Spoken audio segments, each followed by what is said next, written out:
was said by Albert Einstein.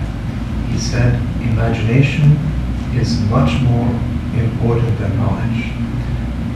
I can't 100% agree with him, because if you're caught up in flights of imagination, but your feet are not grounded on the earth, then imagination without clarity can be tremendously dangerous. And one of the fundamental reasons of human suffering is just simply because our imagination has had a much stronger hold on the mind than being in tune with the reality itself. And we should understand this, that when we say imagination or thought, usually when you say, okay, it's all in his imagination, you think it's all just in his mind, it's all just a hallucination. But we should understand this, that imagination is also physical, because thought is also physical. Thought is a certain vibration of energy. There was an experiment that was done on Buddhist monks. Simply a group of monks would be all sitting in front of bowls of water, and the scientists asked them to contemplate different kinds of emotions and direct them towards the bowls of water. So some of the monks, they said, okay, we'll channel our hate towards the water. And the scientists would measure the molecular structure of the water, and they found the molecular structure of the water became very disharmonious. And they said, okay, now what happens if we direct feelings of love and compassion towards the water?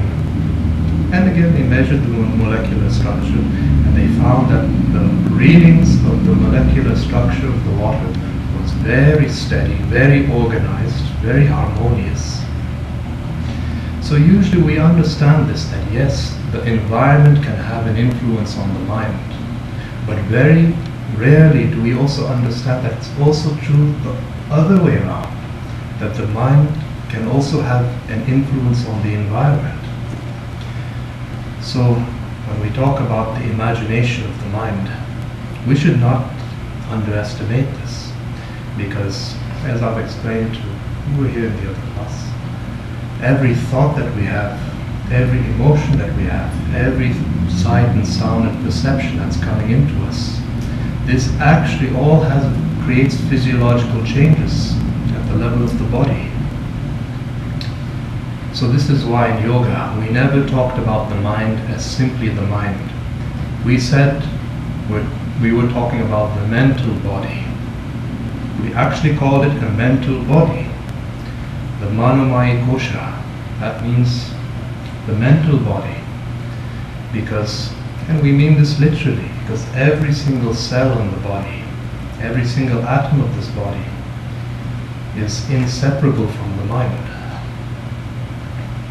So, this mind, which has taken thousands and thousands of years of evolution, it's like a pendulum which can swing in two directions. It's like a double-edged sword. We're using our mind with a certain sense of being grounded and with a certain amount of clarity. Then the mind is a very useful tool in the world. But if we're unable to handle the sufferings and the miseries of the mind, then this very same mind becomes the cause of all your burden, all your suffering, all your misery. So, what kind of inner state we are carrying within ourselves, this should not be underestimated. And if we are using our imagination effectively, then it's a very useful tool in the world. Just think how much of what we have in the society, in terms of our science and technology and all the comforts that have come from so much work, how much of it is just a result of the human imagination. Imagination is just fine, but you'll see that this is a general problem in human life. When we take something that's limited, whatever it may be, and we are stretching it out as if it's everything, giving it far too much importance, that is where we are creating an imbalance in our life. So for some people, they may be very much caught up in the workings of their intellect, They take the limited intellect, they stretch it out as if it's everything. Now the intellect becomes a problem. Or for some people, the same is the case with their emotions. You need a certain amount of emotion to live in life, otherwise you're not going to be human. But of course, the same thing. You take your emotion, you stretch it out as if it's everything. Then of course this is bound to create suffering, because think about it. These are all limited aspects of our being. And to take something that's limited and exaggerating it, magnifying it, stretching it out beyond where it belongs. Now, this is just a simple law, that we take something limited and stretch it out, and this is bound to create some amount of suffering in our life. The same is true with our imagination. It reminds me of one story. There was one man who was walking through a forest. He was feeling very tired and hungry and thirsty. So he sat underneath the tree. In yoga, we've talked about something called the Kalpa Vriksha, the wish-fulfilling tree. We don't mean this literally. If you awaken a certain capability of the mind, then your ability to manifest and to create things according to your desires can become tremendously enhanced. So in yoga, symbolically we call this the Kalpa Vriksha, the wish-fulfilling tree. So this man was walking through the forest and he sat underneath the wish-fulfilling tree.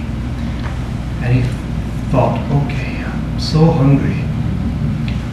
How I would love such a great meal. And just like that, just from the mere thought of it, a majestic meal was set out in front of him. And he fulfilled his appetite.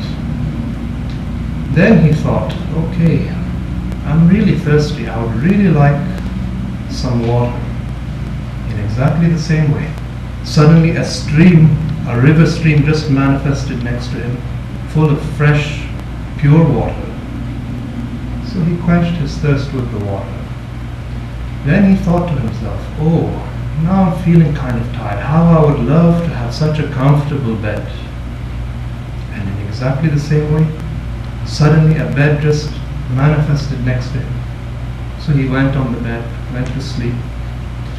The following morning he woke up and he said, oh, I hope the tigers don't come and eat me. And the tigers came and gobbled him up. So that's what it's like. This imagination and this mind is a double-edged sword. We use the activities of the mind responsibly, with awareness. That is really the key. Awareness. You find the more you approach life with awareness, is naturally the more and more freedom that becomes available to you. So everything that we are doing in terms of yoga is just an effort to deepen your awareness into your own being. So I've always called awareness medicine. Just like in medicine, modern medicine, we have a medicine for the body in exactly the same way to address the problems of human well-being. There's another kind of medicine. This is not the kind of medicine that can be solved by taking a pill.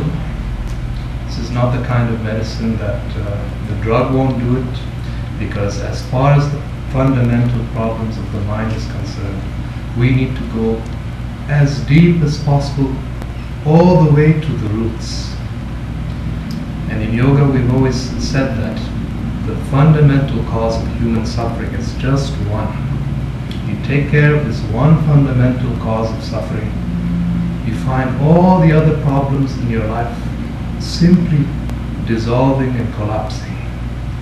And that one fundamental problem is simply ignorance, avidya.